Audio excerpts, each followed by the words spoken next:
Guys আমাদের কোম্পানির মধ্যে যেই ফার্নেস আছে আর কি, যেই গ্যাস কার্বোরাইজিং ফার্নেস আছে, ওই গ্যাস কার্বোরাইজিং ফার্নেস আমাদের খারাপ হয়ে গেছে। আর খারাপ কি হয়েছে, তো এর মধ্যে যে ফার্নেসের মধ্যে কোনো মেটেরিয়াল যখন আমরা হার্ডিং করি, তো হার্ডিং করবার পরে যখন ওই মেটেরিয়ালকে আমরা বাইরে বের করবার পরে যতটা রিকোয়ারমেন্ট হার্ডনেস আমাদের প্রয়োজন আছে ততটা হার্ডনেস হওয়া খুবই জরুরি, কিন্তু এই ফার্নেসের মধ্যে সেই হিসাবে কোনো রকম কাজ হচ্ছে না। সব কিছু যে তেল পানি দেওয়া হয় সেটা আমরা সব কাজ করছি, কিন্তু আমাদের মেটেরিয়ালের মধ্যে হার্ডনেস আসছে না। তো তার জন্যে আমরা এর মধ্যে যে রিটোট লাগানো ছিল আর কি, অনেকজন এটাকে পোর্ট বলে, রিটোট বলে, ওভান বলে, আমরা যখন খুলে দেখলাম তো এখানে পুরো ক্রেক হয়ে গেছে। এর যে ওয়েল্ডিংয়ের জয়েন্ট থাকে ওই জয়েন্ট পুরো ক্রেক হয়ে গেছে। ওই ক্রেক হয়ে যাওয়ার কারণে যে আমরা অ্যামোনিয়াম গ্যাস বা কার্বোরাইজিং ফ্লুইড আমরা ইউজ করি, ওইটা যখনই আমরা এর মধ্যে দিচ্ছি আর দেওয়ার পরে পাখা যখন চালানো হচ্ছে তো সেটা লিকেজ হয়ে যাচ্ছে, তার কারণে মেটেরিয়ালের উপরে কার্বন তৈরি হচ্ছে না। তো আমরা এখানে এটাকে খুলে দেখেছি, তো এর ওয়েল্ডিং ক্রেক হয়ে গেছে।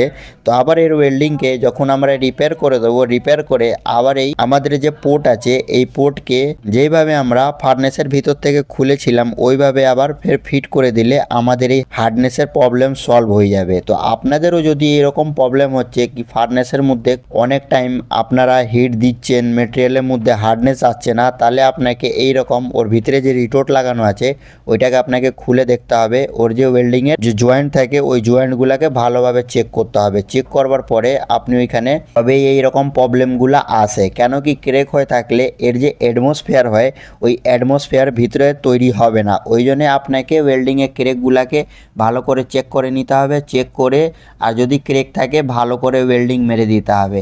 ক্রেকগুলা চেক করবার আর একটা পদ্ধতি আপনাদেরকে শেয়ার করছি। যখন এটা আপনি ওয়েল্ডিং মারবেন ভালো করে এটাকে গ্রাইন্ডার দিয়ে পরিষ্কার করে নেবেন, হাতুড়ি দিয়ে ঠুকে ঠুকে পরিষ্কার করে নেবেন। কেন কি এর উপরে অনেক এমন পাপড়ি জমে থাকে, গরম হয়ে গেছে পুরো লাল করা হয় এই জিনিসটাকে, ওই জন্য এর উপরে পাপড়ি জমে থাকে। তো এর উপরে যদি আপনি ওয়েল্ডিং মেরে দিন তাহলে আপনার ওয়েল্ডিং খুব মজবুত হবে না।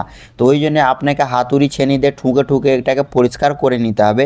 পরিষ্কার করে নেওয়ার পরে ভালো করে গ্রাইন্ডার দিয়ে রগড়ে তবে আপনাকে ওয়েল্ডিং করতে হবে। ওয়েল্ডিং করবার পরে এর যে লিকেজের প্রবলেম আছে ওই প্রবলেম সলভ হয়ে যাবে আর আপনি আপনার কাজকে খুব ভালোভাবে করতে পারবেন।